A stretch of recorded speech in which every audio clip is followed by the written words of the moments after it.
What is going on? Welcome to the Bleeding Burgundy podcast. It is Tuesday, March 30th. This is episode number 12. I am your host, Jesse Martin.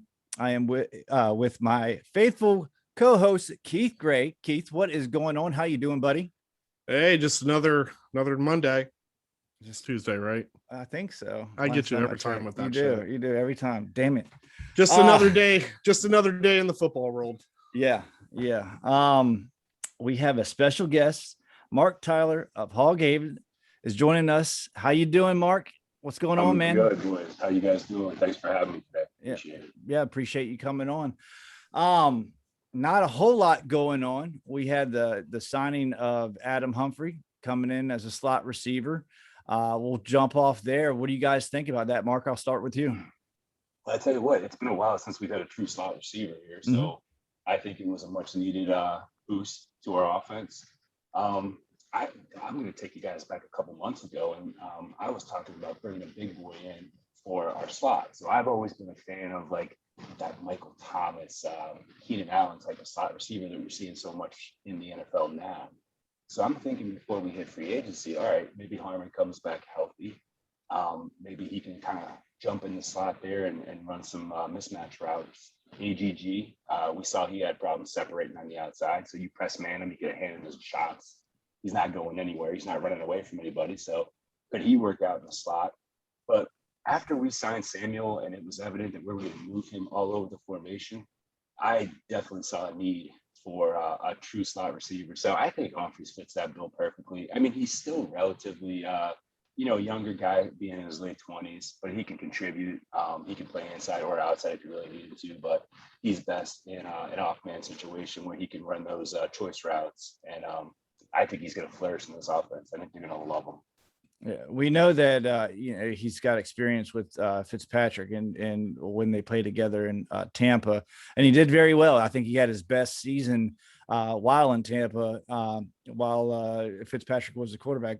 Keith, what do you think about the signing? Yeah, that's what I was just going to say. I'm not going to sit here and act like I know too much about him, but what I did read up on was his most successful years were with Fitzpatrick. And it was also, quoted where he was saying, he enjoyed his time playing with Fitzpatrick. So I just took this as, this is a potential signing that can help us, in a position of need.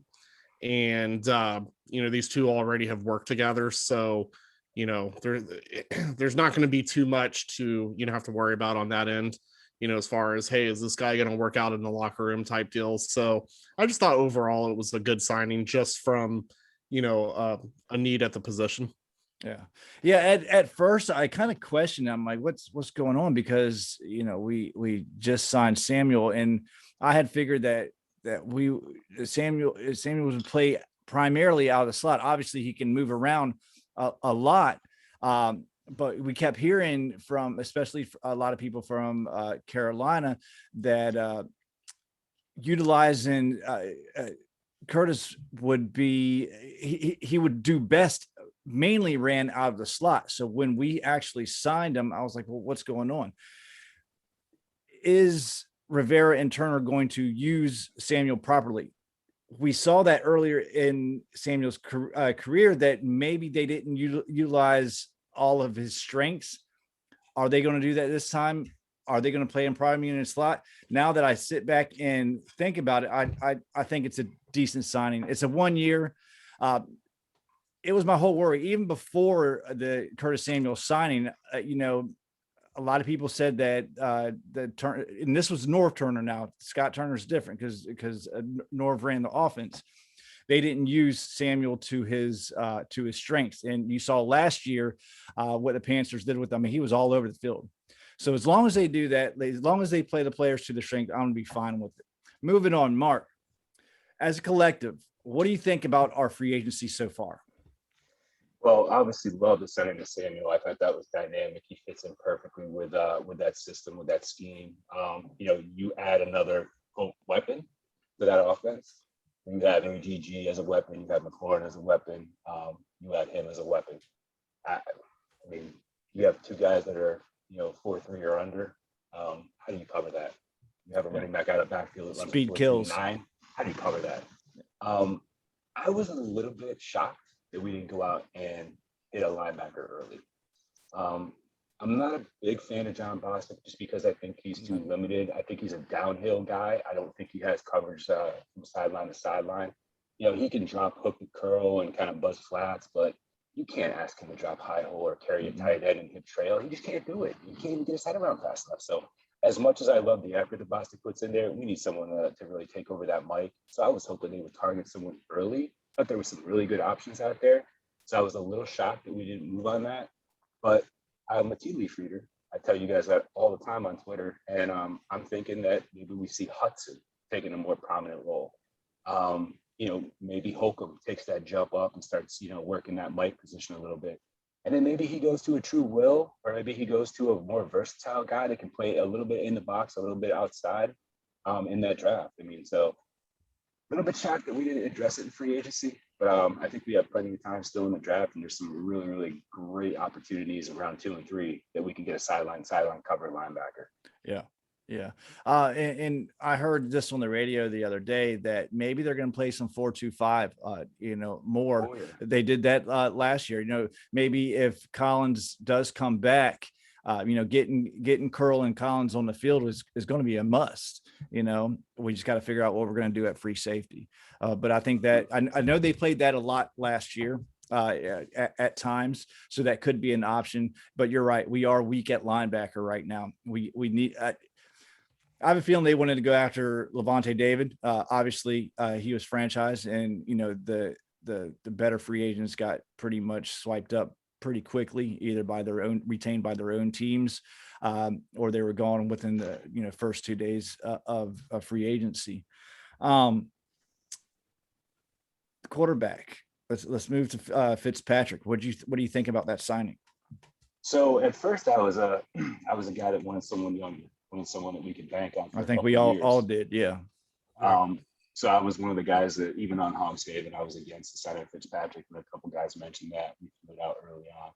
I said, no, I think let's go for a guy like Mariota, even if we have to, throw a later round pick at him, get him away from the Raiders. I was even kind of coming around to the Trubisky camp just because I wanted to see what he had. So when Fitz came in, I was a little bit down. Just didn't want to see another year going with us having no future at the position. But thinking about what he can offer that team, and again, reading into the tea leaves, he comes in as a bridge quarterback. He offers us an opportunity to stay competitive. I didn't think Heineke or Allen gave us that opportunity. So Fitz does. He's a veteran. He's a mentor. He's a great locker room presence. So he seems like everything that Rivera would want. And looking at the tea leaves, I feel that this is the year that if Rivera wants to go for a more developmental quarterback, whether it be a guy like Lance or Fields, which are both still developmental guys, or we go into the second round and look for a guy like, Kellen Mond, if, we maybe trade back into the latter half of the second round, or he falls into the third, Jamie Newman. So it would set up nicely to have a prospect like that come in and have him be mentored for a full year by Fitz, while we still stay competitive and improve on that 7-9 record.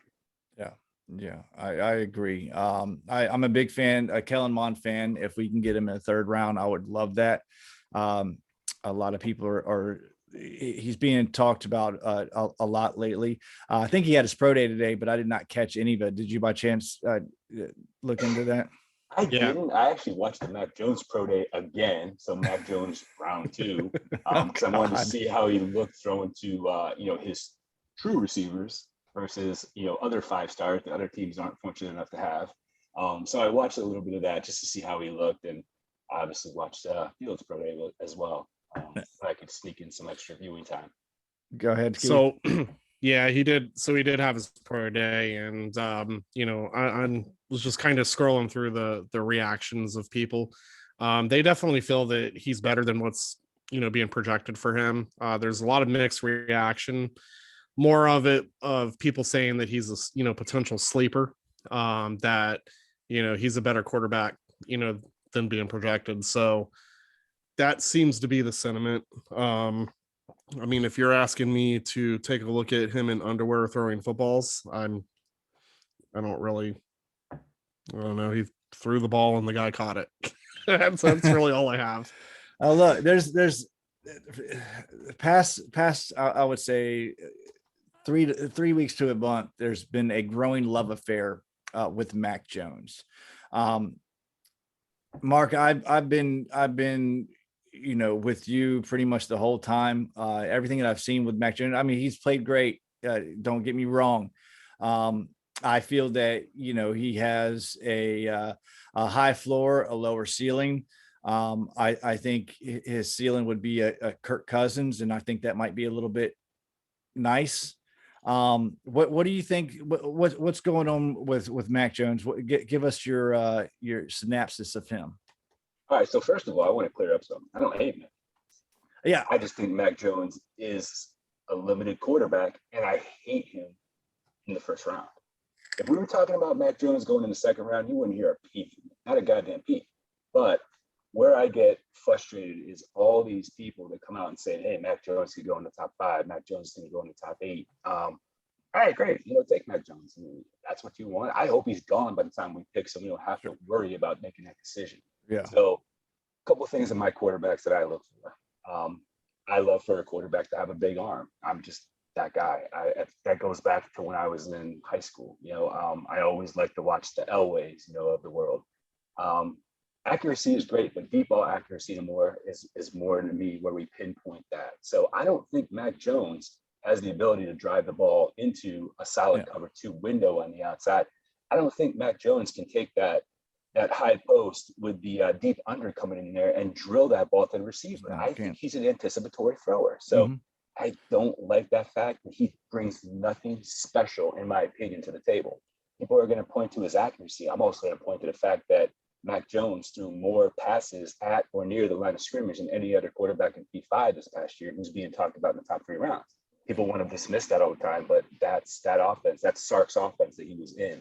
So I'm going to point to that. People talk about how many yards he threw for, and he was a Davey O'Brien winner. I'm going to point to the fact that he has, multiple 5-stars on that team that only other teams in college football can dream of having. He has the best offensive line in the entire nation. He's got an NFL offensive line.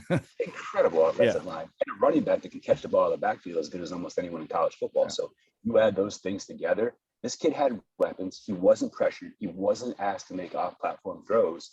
And when we saw him have to scramble outside the pocket, he looked awkward and uncomfortable to me. So that's my issue with Mac. If Mac's talked about in the second round, he's great. I think he's a perfect second-round prospect. To be in the top 5, top 10, not for me. Yeah, I'm with you. It's very hard to. You need to be able to see. He never got pressured.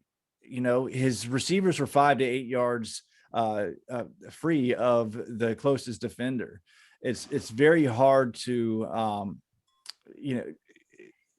judge how good he's going to be without pressure in his face all the time. And that just didn't happen with him last year at Alabama. He's got a great offensive line. He's got great receivers. He's got a first-round running back. I mean, his 2 receivers are going to go in the top 15. His running back's going to be in the first round. He's got, I think, probably 2 offensive linemen that are first-round offensive linemen. It's tough to evaluate him. Keith, you were going to say something? Well, I was just going to ask. I mean, first, Mark, who would you compare him to? A quarterback that's in the league now. Just so I can have a better idea of your mindset on that. And then, also, can the skill sets that he's lacking now, I mean, is he considered a project? Is that something that can be taught, in the NFL? So it's hard to make a comparison for me right now to Jones because we're starting to see these more athletic quarterbacks coming to the NFL every single year. So even a guy like Kirk Cousins, which I think is a relatively fair, modest comparison, Kirk's got a better arm. He throws a better, more accurate deep ball. He can drive the ball into tight windows, and he's a better athlete than anyone gives him credit for. So I think when you're putting when you're putting Mac Jones in that category, I think you're doing a disservice to Cousins by saying that. A lot of people have brought up the Joe Burrow comparison just because of what Joe Burrow did in 1 year on a team that was completely loaded. the accuracy he showed, but Burrow is 10 times the athlete that you'll see from Mac Jones. He has a better arm. He made plays off platform, and we all saw that last year. And yeah, he had an outstanding offensive line. He had an outstanding receiving core. He had an outstanding running back who could catch the ball in the backfield. I think that's where those comparisons end with him. To Keith's question, can you teach him to do that? Well, listen, we know if Kyle Shanahan moved up to number 3 to get him, what's Kyle Shanahan's offense predicated on? Stretch zone, play action pass. So Mac Jones can run stretch zone. He can roll out of the pocket to his right or left and do a play action pass. Can he throw the ball 60 yards down the field? Absolutely not. Can he hit a tight end running that deep over? Absolutely. So can he be successful in that offense? Yes. Do I think it's a perfect fit? No. I think Kyle Shanahan, coming from the coaching tree that he has, seeing what guys like McVay, who are on that same coaching tree, have done. I mean, he just got rid of a quarterback that was struggling. He picked up a guy in Matt Stafford, who's not the most athletic guy, but Stafford can create off-platform throws. He can throw from 4 different arm angles. He has a cannon for an arm. So I just don't think he's a kind of quarterback that's going to come into the NFL, make an impact day one. Can he be a top 20 guy? Maybe, if the right coaching, the right system. But he's going to need help. He's going to need playmakers around him to do so. Yeah. No, I definitely agree. I agree. Moving on to the draft. So to what should we do with the 19th pick? We got holes at linebacker. We got a hole at free safety. Some say we even need a boundary type big receiver. What do you want us to do with that pick? I've listened to Ron talk about and preach about how he wants to fill this roster, and work it from the defensive trenches and the offensive trenches. So to me, I look at our roster and I don't see a franchise left tackle on that roster. True. I see a bunch of guys that are journeymen. I see, a couple of backup guys and maybe swing tackles. I don't know if Charles has what it takes to lock down left tackle. I think he may fit better as a guard, maybe even right tackle if Moses moves on in 2 years. So, I would lean heavily toward a kid like Darisaw. He had his pro day today. He talked about Washington being, the local team that he's followed for a long time. He's a big, agile, strong kid. He does great in pass protection. I watched a lot of cut-ups of him getting out on screen passes, and we run a lot of screens, and we're going to run even more screens with the weapons we have. So I think Darisaw would fit nicely there. He would kind of fall right in that sweet spot around 19. Linebacker would be amazing. I just don't think there's a linebacker that I would take at 19 unless by some miracle Michael Parsons fell, which I don't know. You're big on Parsons. We know that. Probably the best linebacker I've seen in a decade when it comes to being a complete football player. But I don't think he's going to be there. So I wouldn't reach for Collins. I wouldn't reach for linebacker stuff. I think there's too many good options in round 2 and round 3. Yes, there is. We could wait. Receiver, I think we could still possibly go to a receiver in this draft. There's a couple big time receivers that we could go to. Bateman's the guy I keep looking at. I think he can be a beast. I think 19 is not too high for him. People are projecting him later in the first round, but if we wanted to get that big bodied receiver, 6'2", 215, runs a 4.4 or 4.2, probably a combine time. That's a great receiver who hand catches the ball, high points it. Cornerback, there may be some guys that slip a little bit at cornerback, and I wouldn't hate taking an outside guy that we can plug and play in there and even consider moving Fuller around a little bit and maybe playing some safety. But if we don't move up for a quarterback, I think Darisaw would be the guy I would kind of target in that spot if he's there. Yeah, a lot of people seem to think so. And if we were going to go for an offensive tackle, definitely would be him, because I think the top 2 will already be taken. And Sewell and Slater, I think, is the other one that's going to go early. Keith, what do you want to do at 19? You want to try to go draft Mac Jones? I know you got No. This is interesting to me because I started paying attention to the first round prospects and the second round prospects. After that, forget it. I let people like Mark, who gets way deeper into this, who, have the knowledge to talk about it. And I learned from those guys, but I wouldn't be opposed. Actually, Mark kind of hit the nail on the head of what I was thinking, is that I have a belief that Bateman is going to be available. And I believe that that's an option that we can take. I know everyone's been talking about, Collins, but I think Collins is a stretch at 19. But I think by the time we hit round 2, he's already going to be gone. So I do think that linebacker is definitely on the radar. Obviously, we know it's a need, but it's definitely on the radar. I'm seeing, on Twitter that, we're going to be at a pro day for a linebacker tomorrow. So it's definitely saying to me that our eyes are open. I know the talk out there is, by the time we pick, I think 51? Is it 51? Jabril Cox could still be available, and a lot of people are high on him. But, from the research that I have personally done, there is a lot of linebackers kind of out there. So I don't think it would be a stretch to, draft either wide receiver or tackle up front. I think tackle's going to piss a lot of people off if that's where we go in the first round. It always does. Exactly. But to have that chance to get the franchise tackle, we've had a luxury, both with Chris Samuels and Trent Williams. We're used to having that stalwart left tackle on the Redskins. And why wouldn't you want to go out and get another one? And I've seen a lot of mock drafts at Miami. I think it's Miami at 18. They're picking right before us. Are projected to take Darrisaw. Then I wouldn't even be surprised if we miss out on that left tackle, that we could even try to trade back further into the first round and say pick up a Collins at the end of the first round to get that stud linebacker. But I know we have to get a linebacker within the first 3 rounds. I think that's probably a must. Well, and I think it's the same that, can be said. I mean, everyone's thinking that we should draft a quarterback. Doesn't necessarily mean that we will. I really would have to know, where are we actually valuing all these QBs? It seems like this is one of the first years in a little while where we're deep in this category. And yet I'm only hearing about, 1 or 2 that are actually NFL ready, and the rest are projects. And I'm just trying to learn, who are the projects? Who would we be, who would be available? Because I don't see us trading up at all. I don't think that's going to happen. I think that we're just, going to play this one safe, because again, no one is saying that we have to draft a quarterback. I mean, we currently have 3, on the roster, 4, if you're, counting Montez. So no one's saying that it has to be done.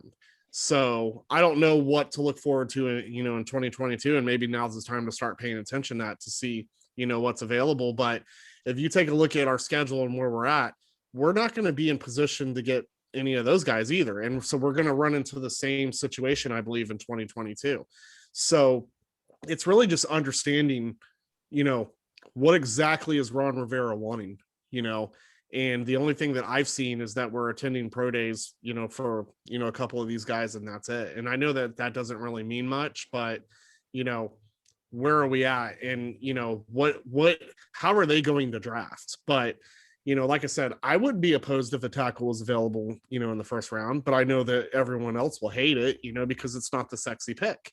But 19 is kind of a, weird position, compared to what's going to be, potentially available by the time we're up, to choose. Mm-hmm. So, I could definitely see wide receiver, linebacker second round. I feel that, from the research that I've done, linebackers are running deep in this draft. So, maybe they're seeing something different than we are, in this case. So really, ultimately, overall, one thing I've learned with drafts is it's all a crapshoot. No, I hear you. I think you hit the nail on the head too with something pretty interesting, Keith. Is we've seen a lot of people on Twitter say, "Hey, why don't we wait until 2022 for that quarterback?" So there's 2 different schools of thought there. Are we going to be able to sign Fitzpatrick for another year, or do we have that guy who's a bridge?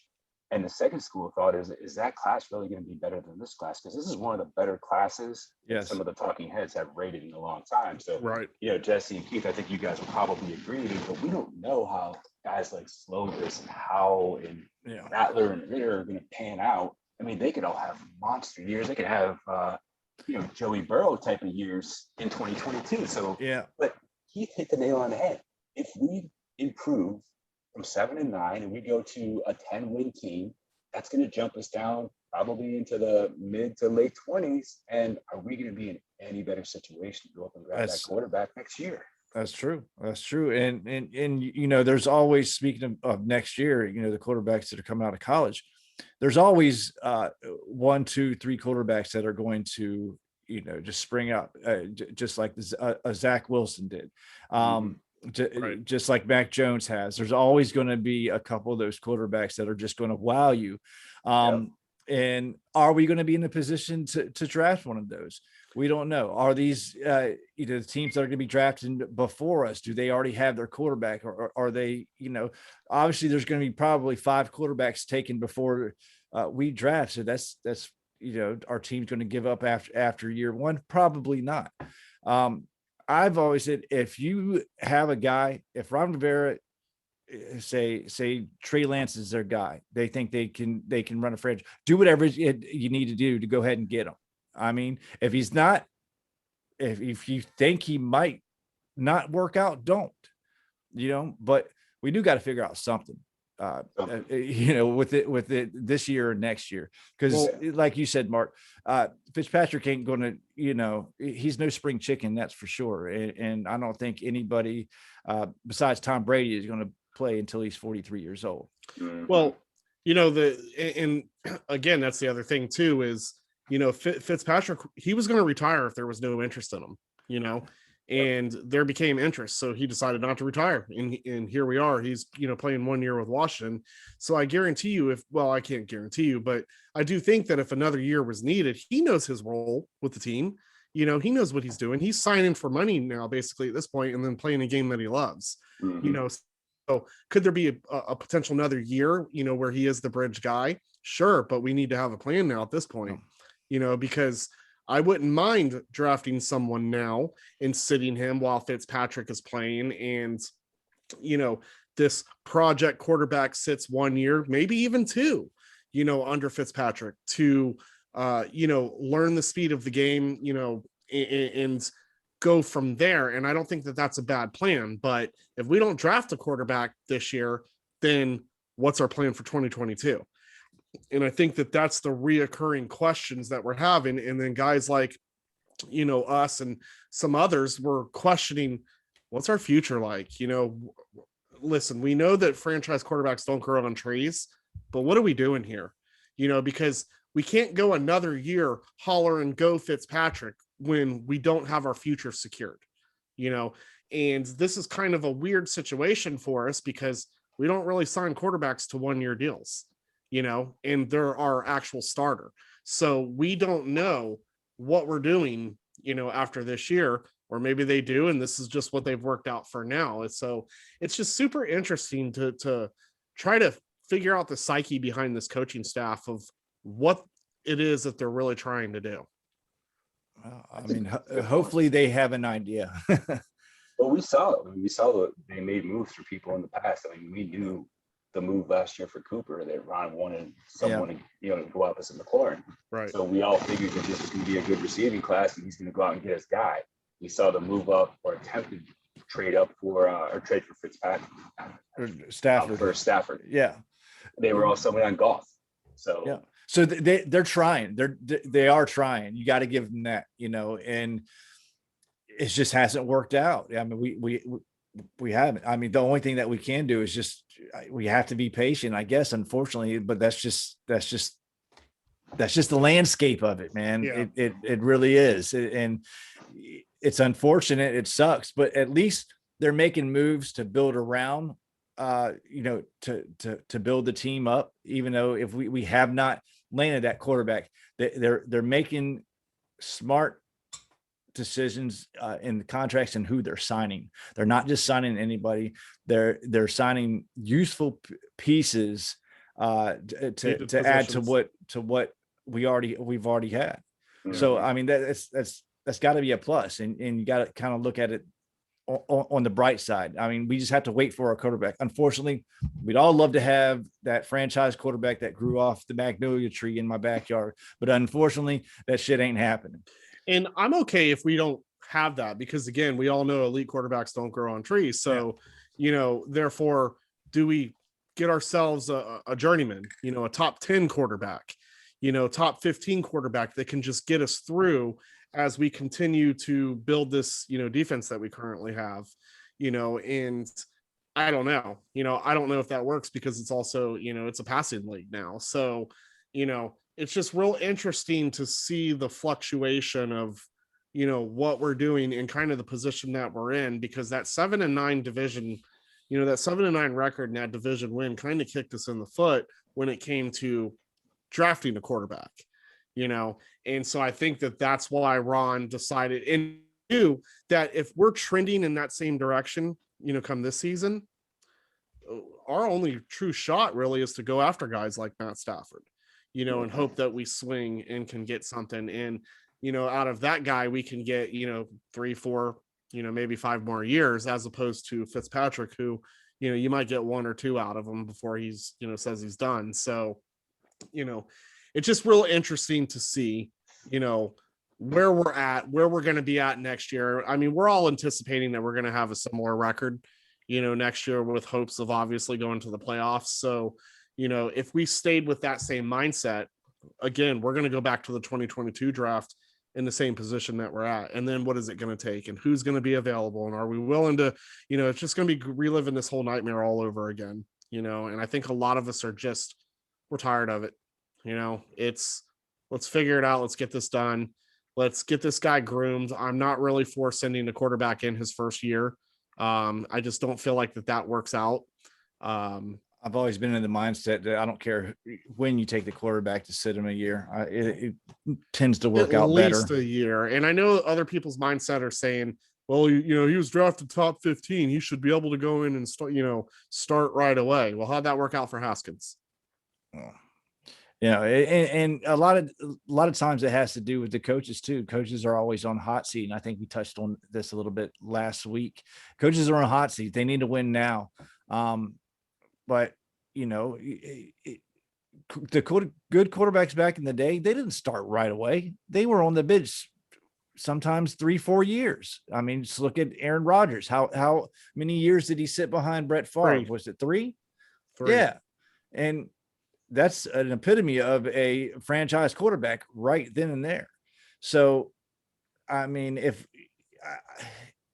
I'd say draft a quarterback every single draft until you find one that sticks, and let them sit, let them learn, Well, think about this number 4 spot right now. This number 4 spot is going to be interesting, because you're assuming Jacksonville takes Lawrence number 1.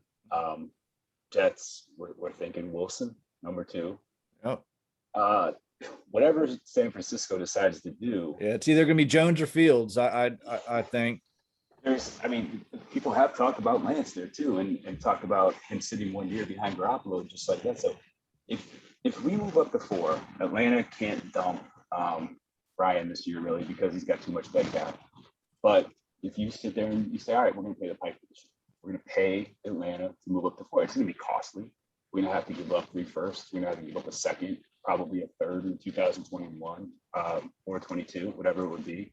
But you go up and get Fields, you go up and get Lance, and then hopefully you're set. They learn 1 year behind Fitz, and then we have the option of starting them off fresh in 2022. So 4 is going to be a very interesting spot.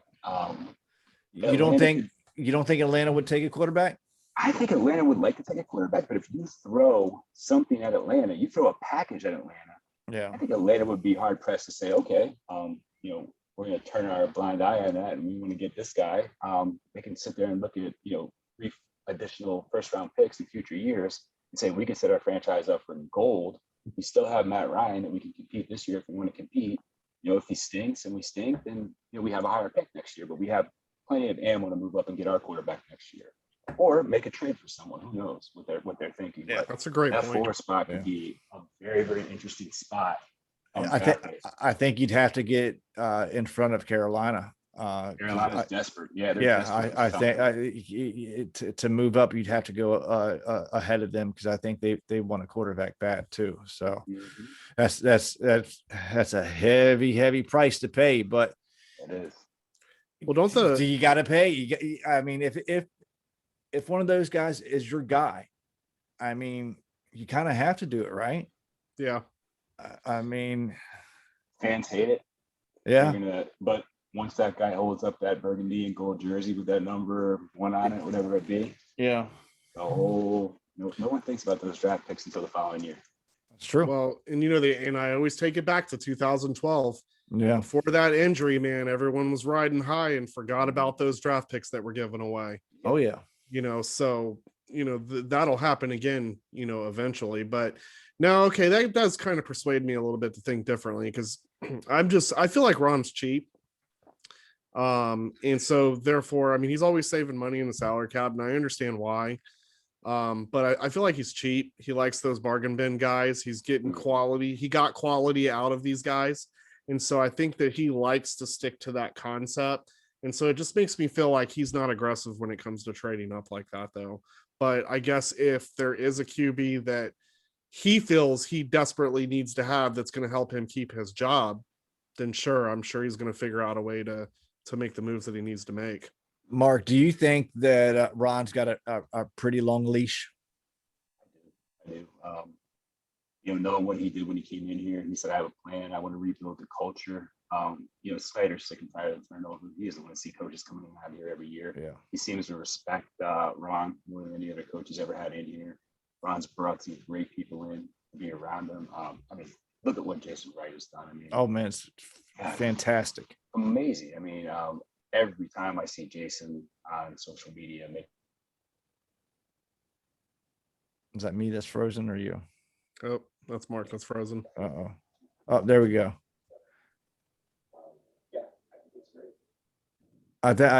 We lost you for a minute, Mark.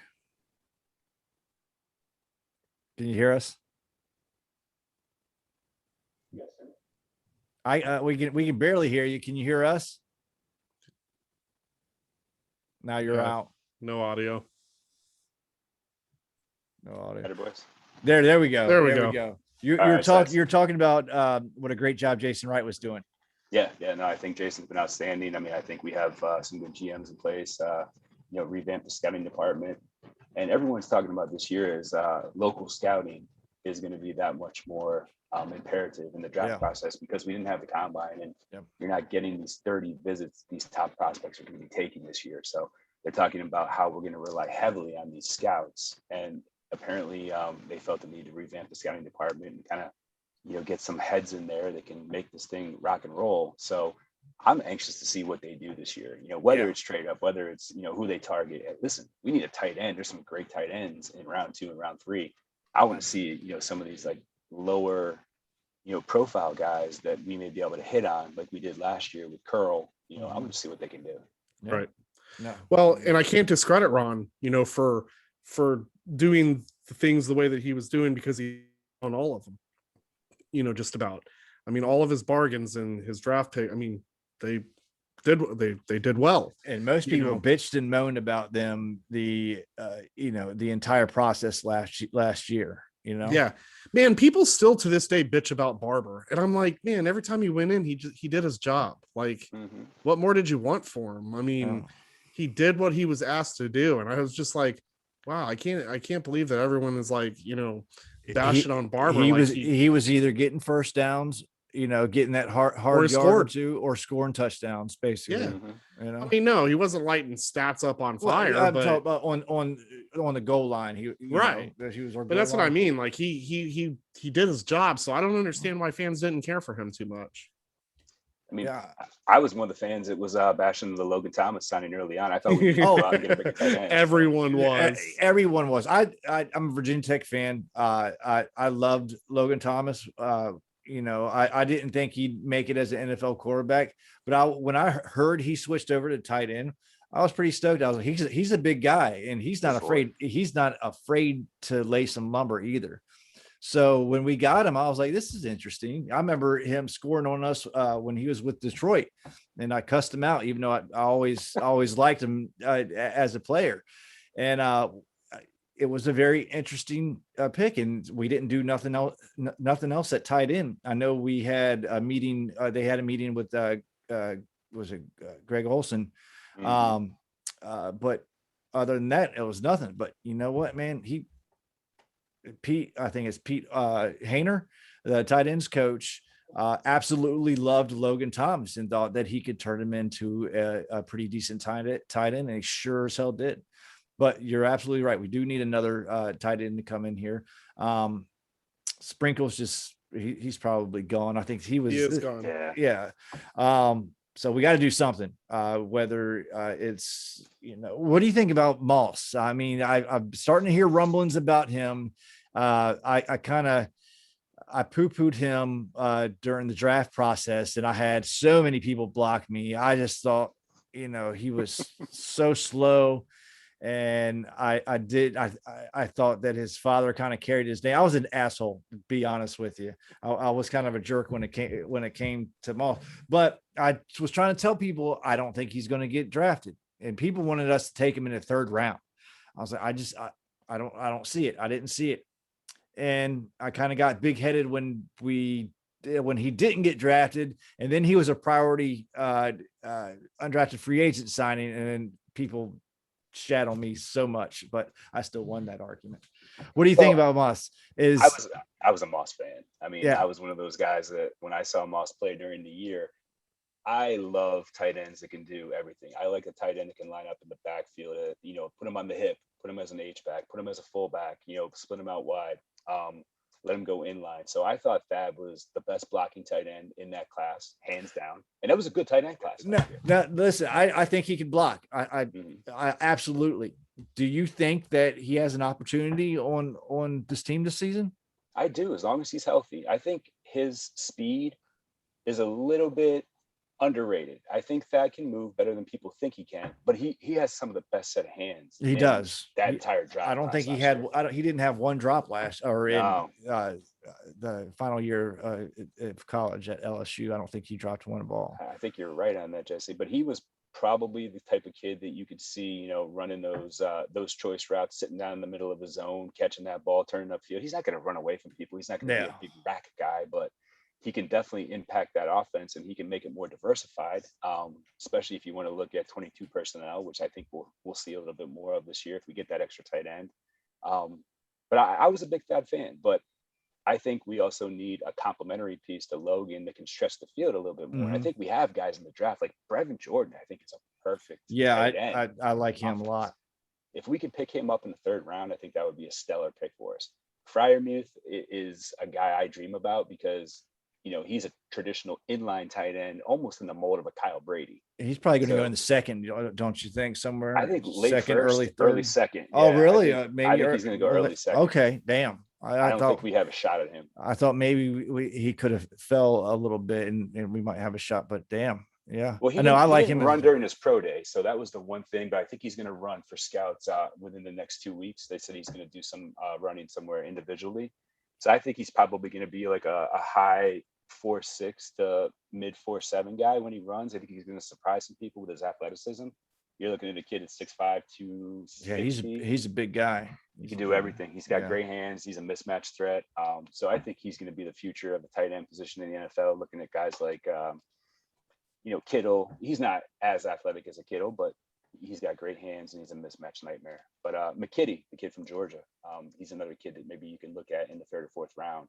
It could be a nice tight end come in there and add an ancillary piece to what Logan Thomas offers us right now.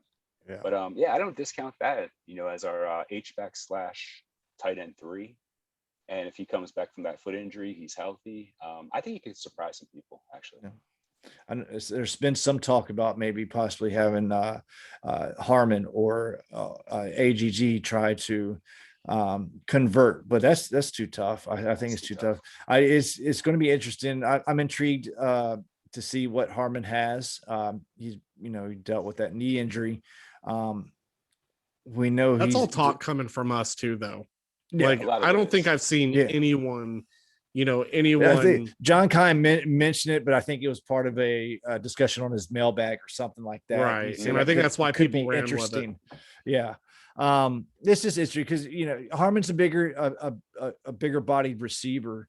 But you know, if we draft another receiver, are we going to keep 7 receivers on our roster? I mean, that seems like a lot, you know, especially if we do possibly draft it like a Bateman. I mean, you got Cut in practice squad. Yeah. yeah. One of the Sims. I mean, you think Sims? Yeah, Jr. is probably gonna be Junior's odd probably man out. gone. Yeah. I don't think. I mean, I think if Harmon comes back from that knee injury, I think he's got a good shot because if you extrapolate his stats out from his 2019 rookie season, you know, he was on pace to catch 60 balls and go for over 800 yards if he had been in the starting lineup early on in that season. So I think he has the potential, but we just have to, I mean, hopefully it's not an injury that slows him down even more than his already 4.6 pedestrian time. So, I don't know. I think a big investment in a wide receiver, knowing we're going to have to pay McLaurin in a year or two. You know, having a guy in a rookie contract like a Bateman, like we already talked about, would be a smart move for us if he was there. So there's a lot of different areas we can go in this draft.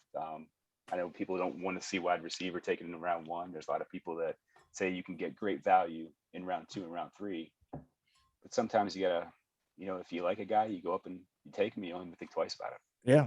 There's a lot of slot receivers coming out of this draft too. Yeah, so many, but I think we're probably pretty good at the slot position. One more topic before we let you go. The ESPN just came out with its way too early power rankings. And you were talking about Jason Wright earlier and the things that the football team has been doing. Ron and Jason has taken, they're changing the culture. A lot of people are higher on Washington or as high as they have been in a very, very long time. Then these power rankings came out and we're ranked, I think, 22. We're ranked behind the New York Giants. Are we still getting disrespected? Yeah, that's a little bit disrespectful in my eyes, considering what we did in free agency to improve this football team. You know, we have a great head coach. We have a much more dynamic offense than we've seen here in quite a bit of time. We have a young team too. You look at that defense, and that defense is probably going into the season considered a top 5 unit. They're only going to get better with time and playing. We hopefully get Landon Collins back, and he can round back into form, be a contributing member, and fill some holes for us on defense.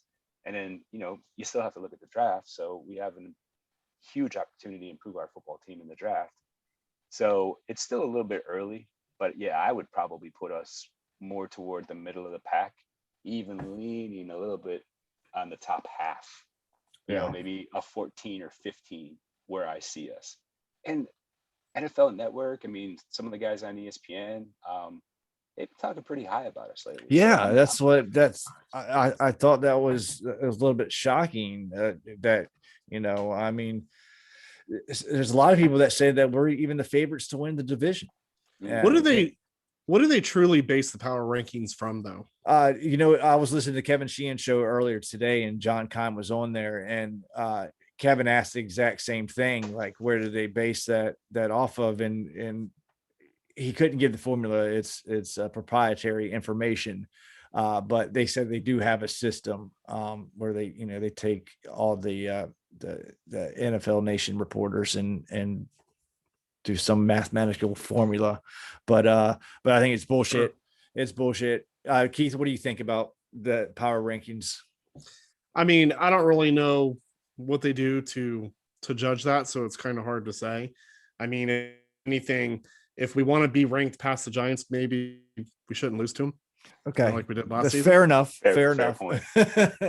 But you know, that's just kind of the way I see it. Yeah, I was a little irritated when that came out. Like, Mark, I was with you. I saw we should have been somewhere within the 15 and 20 range at least. You know, with the moves that we made. I mean, PFF graded us as number 2, right behind the Patriots. As I think it was some kind of wins above replacement stat with the free agents that we brought in, and we were far better than us and the Patriots were neck and neck, and we were far better than any other team that was behind us. I mean, I guess we just have to prove it on the field. That's. I mean, I think we're probably in a better situation coming there, flying under the radar again this year. I mean, how many times have you seen in the past that we've came in with hype and we haven't lived up to the hype? That's true. So I think I'd prefer to fly under the radar. Yeah. People kind of dismiss us again and sneak up on some people and win 9 or 10 games. And if we win 4 or 5 instead, then maybe we'll get our quarterback. Who knows? Yeah. Keith, do we not have a Keith Corner this week? I don't know. I guess if I had to complain about anything this week, it would be listening to or reading everyone's evaluations when it comes to these quarterbacks in this draft. I kind of have come to the conclusion that there are maybe 3, 4, 5, maybe 6 people that, I would read what they're talking about, take into consideration of what they're saying. But I'm having a hard time, when I hear, and granted, Mac Jones very well may suck. I'm not a Mac Jones guy. I don't even care about Mac Jones. I don't even want us to draft him, right? That's how much I don't care about Mac Jones.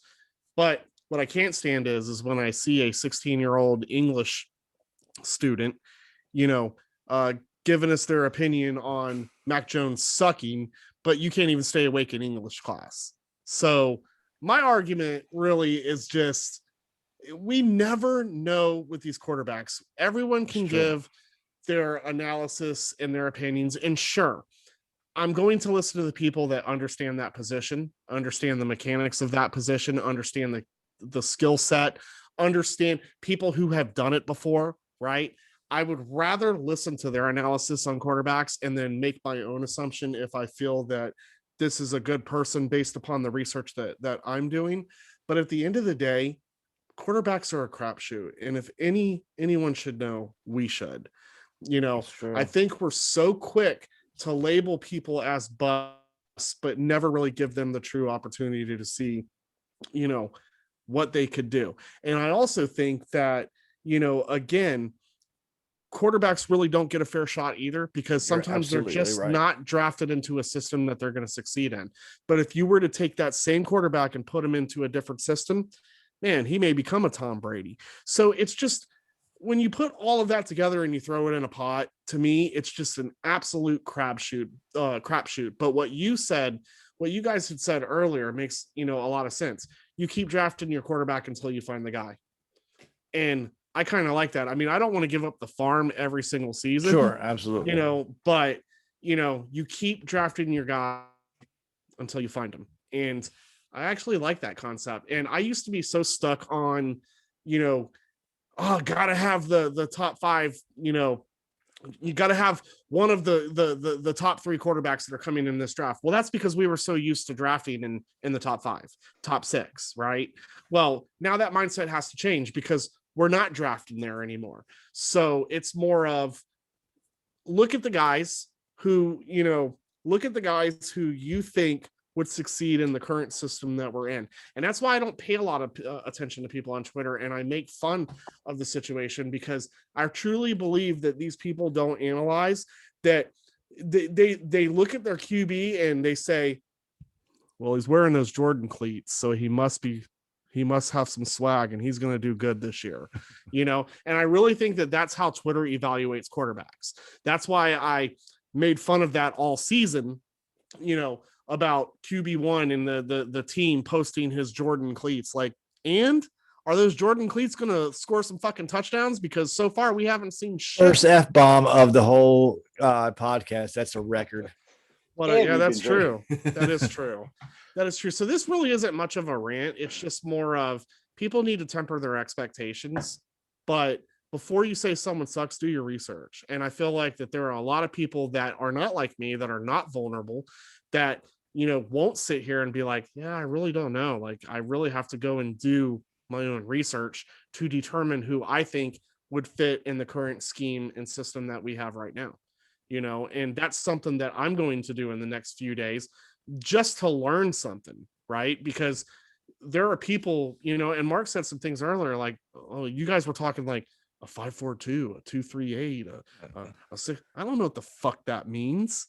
Right. So now I know that I need to go learn something. I know what you guys were talking about, but I don't know what that actually means in translation to real football. Right.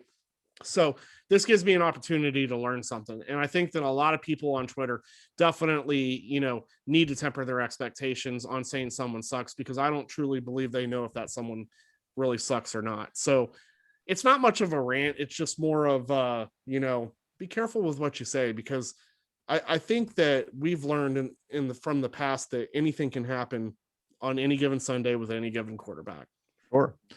Look, a lot of people think that I hate Mac Jones and I think he sucks. That's not the case. I'm just not high on him as a lot of people are. And I don't like him for the Washington football team. I don't think he would fit our system whatsoever. But I don't hate him. Like I said, I think his ceiling's a Kirk Cousins type of quarterback. I think he could he's more likely would be one of the best career backups in the league. That's my opinion from what I've seen. I've watched every single game that he's played in, and I might not be as well versed as Mark or even Nate Coleman.